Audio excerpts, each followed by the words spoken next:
Assalamualaikum warahmatullahi wabarakatuh. Perkenalkan, nama saya Muhammad Pri Sandi Aditya akan menjelaskan metode-metode yang digunakan dalam hifzil Quran, yaitu akan saya paparkan sebagai berikut.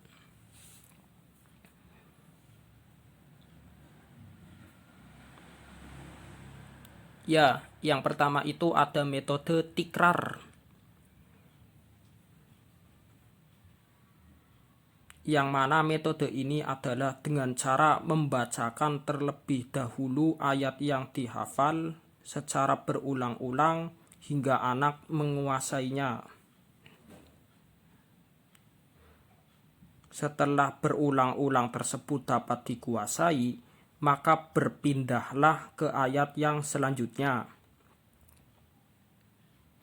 Terkadang pengulangan dilakukan sekali dan selanjutnya adalah memperdengarkan ayat-ayat yang dari qori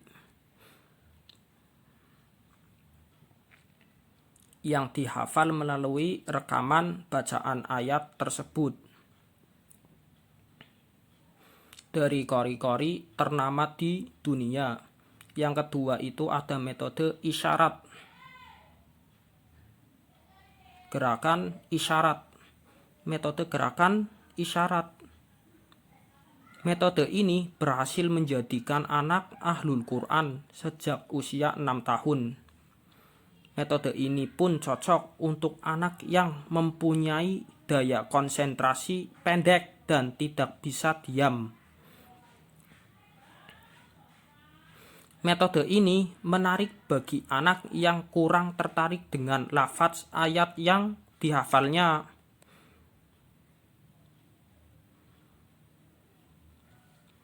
Ya,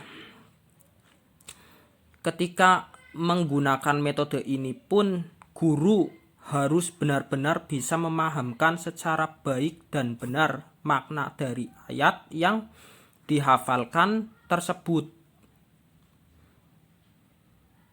Selanjutnya ada metode kiroah atau membaca. Ya, metode ini memiliki kesamaan dengan metode tikrar sebenarnya, yang menghendaki pengulangan terus-menerus. Namun, metode kiroah ini mensyaratkan bahwa anak sudah bisa membaca Al-Quran dengan baik dan benar.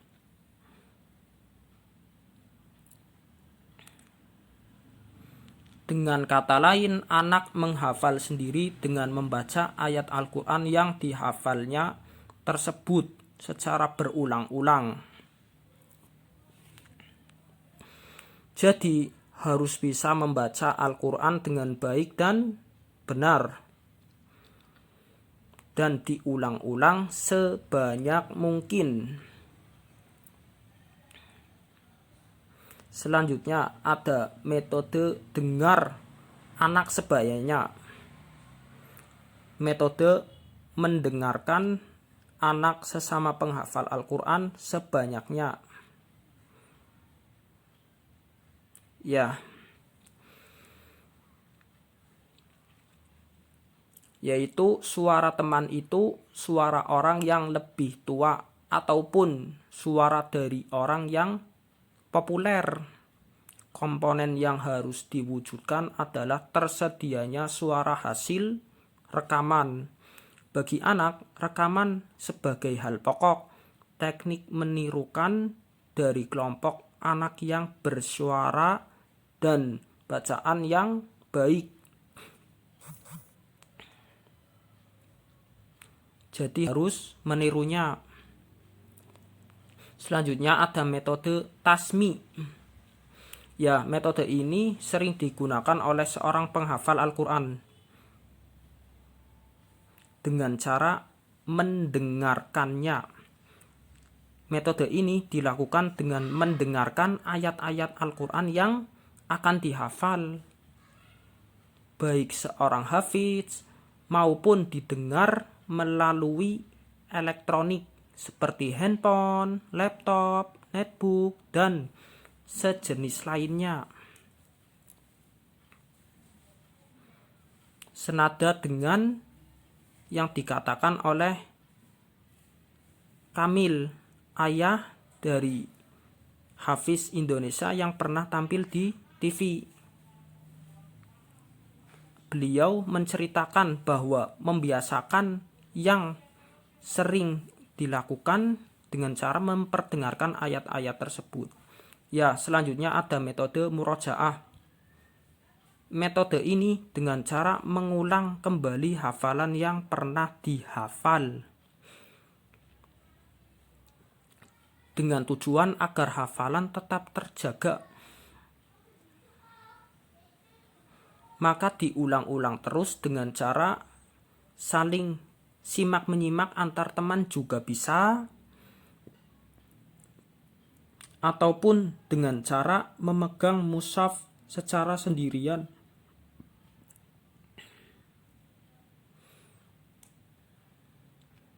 Ya, jadi murojaah ini tidak harus ada temannya. Namun yang paling konsisten dengan hafalannya.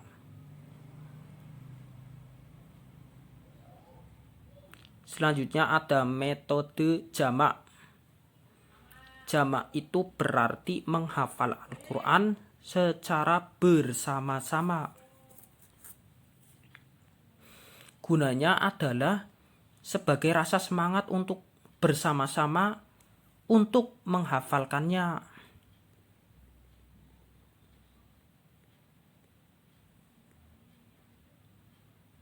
Dengan cara instruktur membaca satu ayat atau 2 ayat ataupun 3 ayat dan ditirukan oleh anggota-anggotanya. Jadi salah satu di antara mereka yang memimpin untuk membacakan Al-Quran, terus menghafalnya dan ditirukan oleh yang lainnya.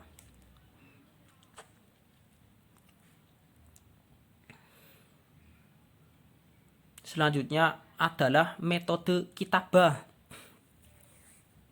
Nah, metode ini dimaksudkan yaitu bahwa seorang penghafal Al-Quran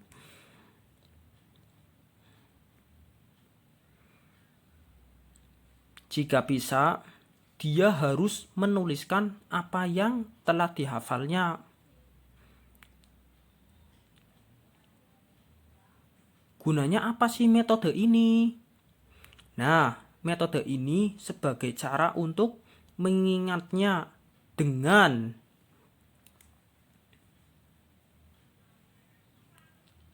perfect.